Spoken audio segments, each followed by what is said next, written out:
Well, I'm excited you're here this morning as we continue moving forward through the book of Romans. And we jump this morning into something that's really a thesis statement for Paul's letter. And so I think it'll help us begin to grasp where he's going and the direction he might be taking us.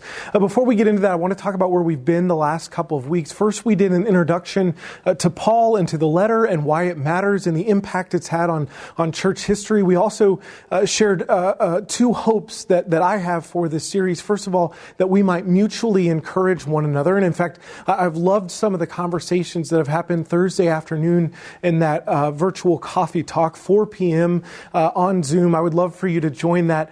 Really great questions that I don't have any answers to, but I've appreciated hearing from folks. The other hope that we shared in the first week is that by the time we're done with this series, each of us, you and I and all of us, might be eager to share the good news of what God has done in our lives, our story, our experience of the gospel. And then last week we talked about why it was so imperative for Paul that he get this message right to this particular church at this particular time, and how his letter to the Roman church has some pretty good connections to us as he's writing to a culture that has particular dynamics of power and of energy and values and things that sort of reflect some of ours. And so we talked about why that was important and why this letter is probably especially important for you and I, as Paul talked about inverting the power dynamics. And this is an idea that we're going to unpack a little bit more today. We wrapped up last week by looking at the ways that Paul says that he's eager and in fact even compelled to share the good news of the gospel. And that brings us to today's scripture reading, just two verses this week, verses 16 and 17. And again, these are a bit of a thesis statement for Paul. Hear these words. For I am not ashamed of the gospel. It is the power of God for salvation to everyone who has faith, to the Jew first and then also to the Greek. For it is in the righteousness, for in it the righteousness of God is revealed from faithfulness for faithfulness. As it is written, the one who is righteous will live by faith. May God add blessing to our reading and understanding of these words. So I want to begin actually by talking a little bit about music. And I wonder if there is a song that comes to mind that sort of, when you hear the beginning of it, just the first couple of notes, it takes you to a particular memory. It takes you to a particular space, or it sort of invites you into it. What is the song that is most easily or most quickly recognized by you? That you hear a riff perhaps in a grocery store or something like that, and it sort of transports you somewhere else. This week I was thinking about that idea, and I was doing some research, and I found, I don't know if this qualifies as research, but I found this article from 2004 that did a research study of like the top 1,000 most popular songs, and they had thousands of participants listen to songs and see how quickly they could identify a song. In 2004, hands down, the most quickly identified song was Spice Girls, Wannabe. So by the way, anybody who says we haven't made any progress in the last couple of decades, I can say that I bet you couldn't repeat that right now. But that was the most quickly recognized song, 2.29 seconds. People knew what it was. What is the song for you that you hear the beginning of it and you immediately know where you're going?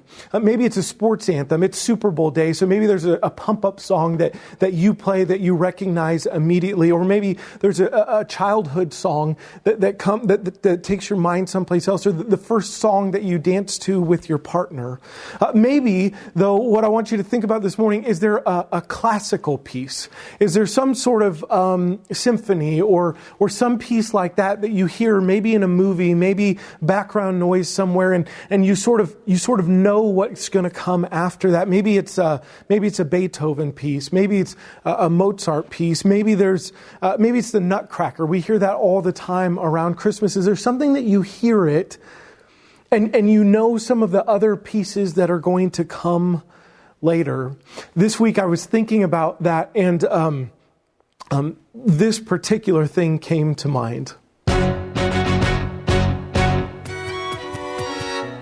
I don't know if that comes to mind because we did a series on the gospel according to Hamilton. I'm not sure what it is, but I hear those notes, those 4 or 5 seconds, and I'm in, I'm hooked, and I'm ready to hear the rest of the story. What is it that when you hear the beginning, it invites you into the rest of the music, the rest of the song? Paul, in these opening verses, is sort of putting forth some phrases, some notes, some ideas that he's going to use over and over again throughout the rest of this letter to help tell the story of his gospel.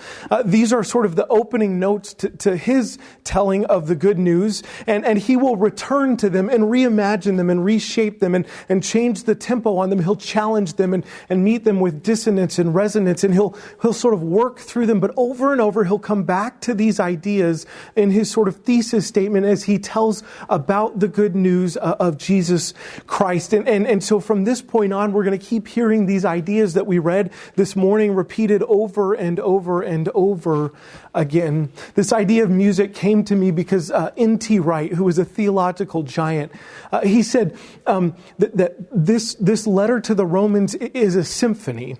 And too often we think that we have all of it when in fact it's going to shift and change. And there's familiar phrases, but they're going to be turned different ways. He calls it a symphonic composition. And this is what got me thinking about that. What are the notes that you hear that invite you into the rest of the song that you could sing without hearing the rest of it? Paul has already, even before today's reading, given us some notes that he'll continue to come back to. He talks about emptying and filling. He talks about descending and raising. He talks about himself as a slave and about Jesus' sort of dissension and then the glorification that comes in the cross. And we'll see that over and over again. He talks about power and how we experience the power of the gospel as we share it with other people. And he's going to continue to challenge us to do that. And we've already seen that he's rooted in his Jewish history and his Jewish story. And he's going to keep bringing us back to that we might understand the good news properly. And so then we read today that he's not ashamed. Now I think Paul, in his brilliance, in the symphony that he's crafting, I think he could, and he likely does. He says this phrase, I am not ashamed of the gospel, of the good news of God. He says it and he means it in many different ways. It's one phrase that will land different to different audiences, different people with different backgrounds and experiences. And truthfully, I think he's sort of putting this out to a few different audiences, 3 that I want to talk about, 2 today and 1 next week, that I think help us understand not only the context of Romans, but they help us see ourselves in it and why Paul is telling us the things that he is and the way that he is and what it means for us. So to begin that, I just want you to remember that last week we talked about the Roman perspective on power and Paul's radical inversion of that, his understanding of that, which is rooted in the unlikely hero story at the center of the Christian message, the story of Jesus himself. And so Rome was at its core, and Israel to a certain extent as well, but Rome at its core was an honor and shame culture. And honor is a virtue that you sought after above all else. They had temples built to honor, purely for the sake of honor and to bring honor. And shame, on the other hand, is what you avoided at all costs. You wanted nothing to do with that. And so Paul is sort of speaking this language, but he's doing it in an inverted sort of way. You see, from the beginning, Paul is already firing shots left and right in this opening chapter at the Roman Empire. He's sort of co-opting their language, their messaging, their propaganda, and he's redefining it to be about Jesus. And maybe you've heard some of this before. Remember, in the Roman Empire, Caesar is Lord. And Paul and his compatriots will say, no, Jesus is Lord. Caesar is the Son of God. Now, that's meaningful from a Jewish background, but that has a different meaning for the Roman culture because that was a descriptor of Caesar, of the one who was in the throne of power, the emperor. Augustus was called Savior of the universe. Nero was called Savior and Benefactor of the universe. And so you see how all of this language gets co-opted in Paul's understanding of the good news of Jesus. Rome was said to bring salvation to the world. Does that sound familiar? Rome was the capital of justice. It was said to bring about righteousness. All of these are themes that we're going to see over and over and over again. And we've already experienced as Paul has redefined and taken shots at the Roman imperial cult. And then maybe you've heard Pax Romana, this idea that Rome was to bring peace to the world. And you could say that's true, except there was an awful lot of bloodshed in order for that to happen. There was an awful lot of death that was required for that peace to be maintained. And so Paul is going to take this idea as well about peace, and in fact already has to apply it about the peace of Christ. And then lastly, the gospel itself, that word at its core, it simply is translated as good news. That's what it means. But it had a particular meaning to Roman citizens, and that was this royal proclamation. The gospel was good news that came from the seat of power in Rome that then would be declared throughout the entire empire. And it was sent by messengers to take that message out and share it to the ends of the known world. Whatever the good news of power, of conquer, of domination that was coming from Rome, that was gospel. But Paul says there is a different gospel that's even better. Nowhere, however, perhaps is this role reversal or this co-opting more clear than in Jesus' experience of the cross. And we mentioned this a little bit last week, but the cross in Roman days was meant to suppress. It was a symbol of shame. That's what it was. It was a way to control people. I didn't know this until this week. Did you know that the cross not only was a state instrument of domination, of power, and of execution, but did you know that it was also like a private enterprise? And if you had a slave, you could hire somebody in order to put your slave on a cross.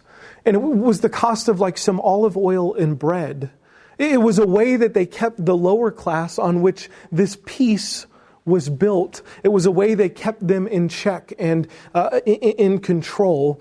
And so this cross was a sign of domination. It was a sign of shame. It was a sign of struggle and embarrassment. And yet in the midst of that reality, what does Paul say? I am not ashamed. This is the same Paul who's already said that he's a slave. The same Paul who already suggested he's not interested in playing power games, who declares himself to be in debt to people that he's never met or owes nothing to. And he looks at the cross, the public symbol of dehumanization and degradation, and says, yeah, even in light of that, I am not ashamed. Now, Paul, we might say, is ahead of our time. We use crosses in worship. Many people wear crosses, but that's not something that Paul's contemporaries would have done, because when you experience people being executed by that way on a regular basis, it isn't a point of great pride.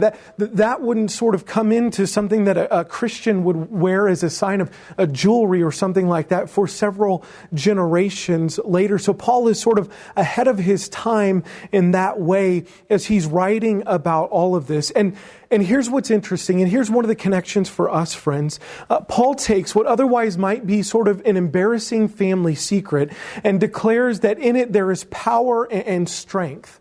The cross is so pervasive and yet so distasteful that Romans of any standing or any decent class wouldn't even talk about it or write about it. It's like missing from much of Rome's writings.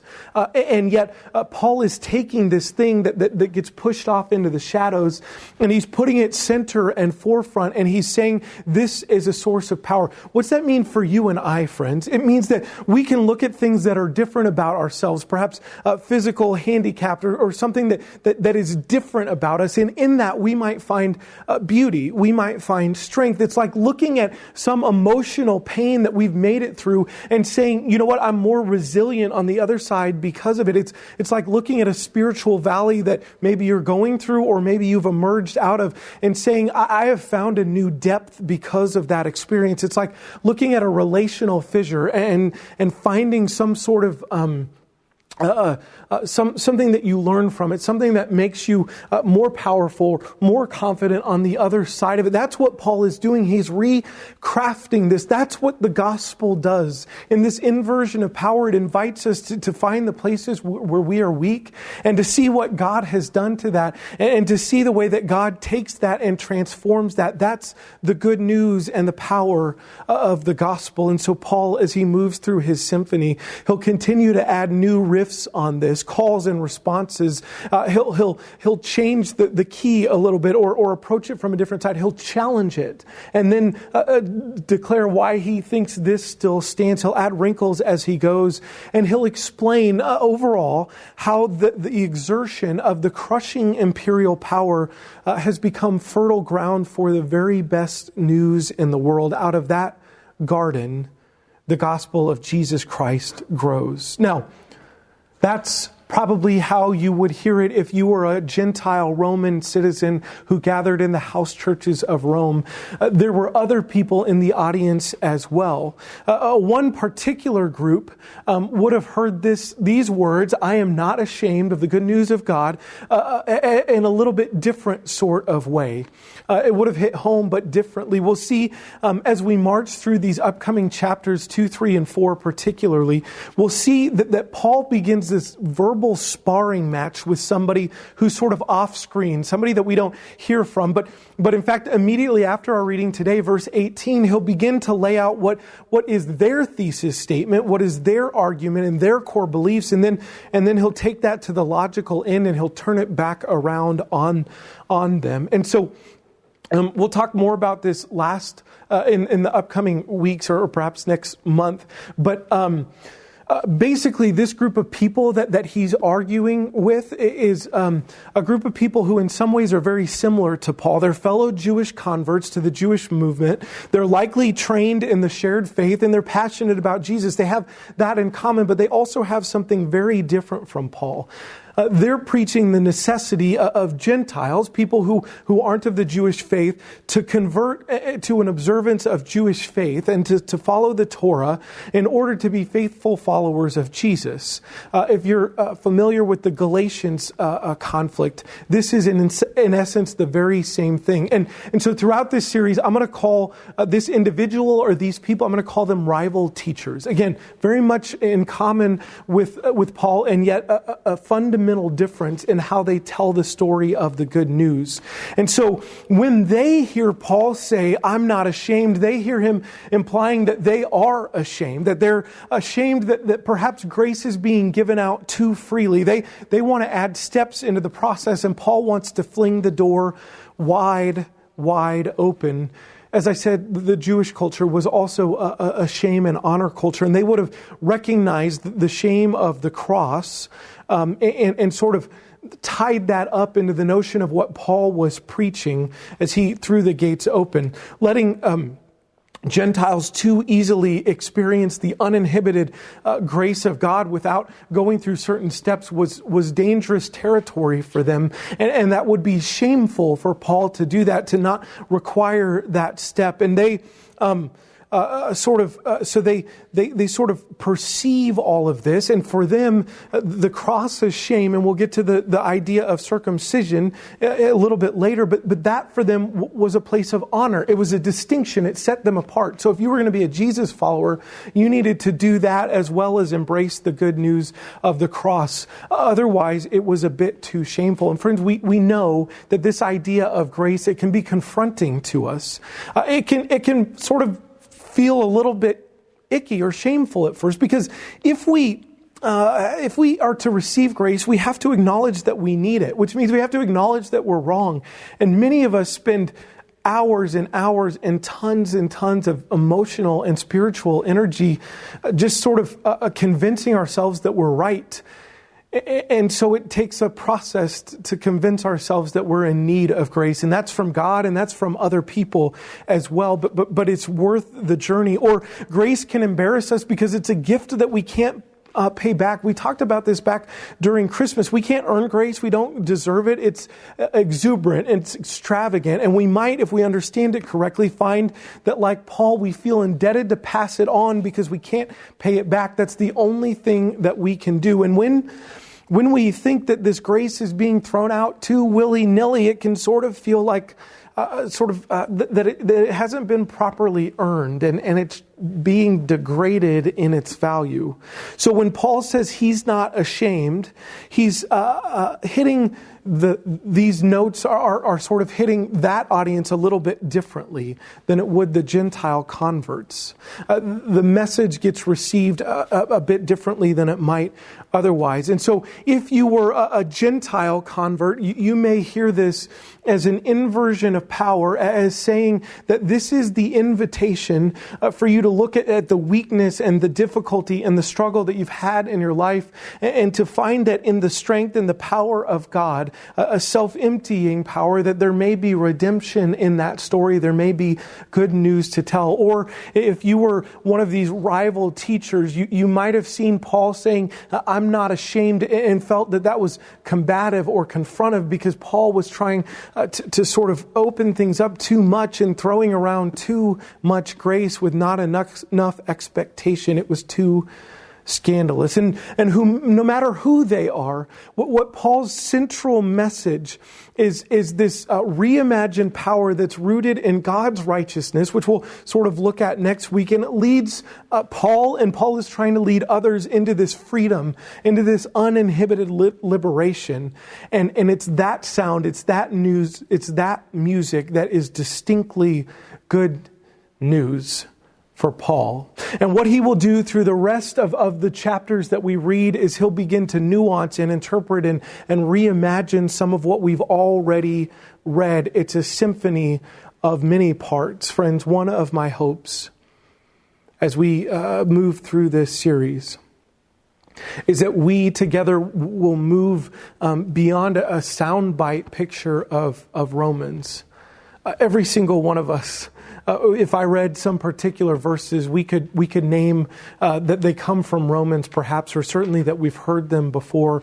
But we don't get the whole story. Hearing one riff, one line isn't the whole thing. What I hope is that together we can hear more of this symphony, and that we can find in Paul's good news, in Paul's gospel, in this inverted, reimagined conception of power that comes through Jesus Christ, that we ourselves can find freedom and liberation and healing and possibility. And we might find that grace, the doors to grace have been thrown wide open. And so this riff, these notes that we've read today, verses 16 and 17, they're the beginning of the journey of good news. And what they invite us to do, friends, I think, is to take the places that feel ugly or embarrassing or different or feared, and to turn them inside out. That we might find they become places of beauty and strength, and that we might recognize that all around us and within us and by us and through us, there is beauty and goodness and possibility and strength and blessing. And friends, that is incredible good news. Amen. Let's take a couple moments for reflection.